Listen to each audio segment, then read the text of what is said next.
Hello everyone, আশা করি তোমরা সকলে ভালো আছো, আমিও ভালো আছি। সো গাইস, এখন তোমাদের মনে প্রশ্ন জাগতে পারে যে আমার পাশে মেঘলা নেই কেন। মেঘলা তো সবসময় আমার সাথে থাকে এবং আমরা দুজন মিলেই সব ব্লগ ভিডিও শর্টস ভিডিও যেটাই বলো না কেন করি একসাথে। তো মেনলি হচ্ছে আজকে মেঘলার একটা ইম্পর্টেন্ট কাজ ছিল, ওর স্কুলে গিয়েছে একটা কাজের জন্য। আমি যাইনি, আমারও যাওয়ার কথা ছিল বাট আমি যাইনি বিকজ আমার আজকে এই মুহূর্তে ভিডিওটা বানানোর কথা, এই জন্য আমি যাইনি। মেঘলা and আমি দুজন মিলে তোমাদেরকে সবাইকে বলে দিয়েছিলাম যে হ্যাপি নিউ ইয়ার উপলক্ষে ব্লগ তোমরা পেয়ে যাবা।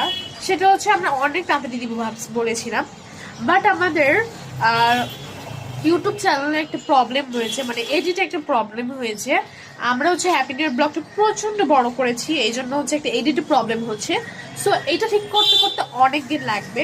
সো তোমাদের আমি হচ্ছে বলে দিচ্ছি, তোমরা একদম প্রমিস দিলাম তোমাদেরকে, তোমরা 18 তারিখ পেয়ে যাবা হ্যাপি নিউ ইয়ার ব্লগ। আমি দেখছি সবাই হ্যাপি নিউ ইয়ার উপলক্ষে ব্লগ ছাড়ছে, বাট আমরা ছাড়ছি না বিকজ আমাদের এডিট একটা প্রবলেম হচ্ছে, এই জন্য। অ্যান্ড এই কথাটা তোমাদেরকে আমি জানাতে আসছিলাম এই জন্যই। অ্যান্ড যখন আমাদের ঠিক হতে হতে মনে করেন 16 তারিখ পর্যন্ত যাবে, দেন আমরা 17 তারিখে এডিট করবো অ্যান্ড 18 তারিখে ব্লগটা ছাড়বো। তোমরা 18 তারিখে যে কোনো টাইমে পেয়ে যাবা। সো এইটুকু ছিল আমার কথা। তো বাই।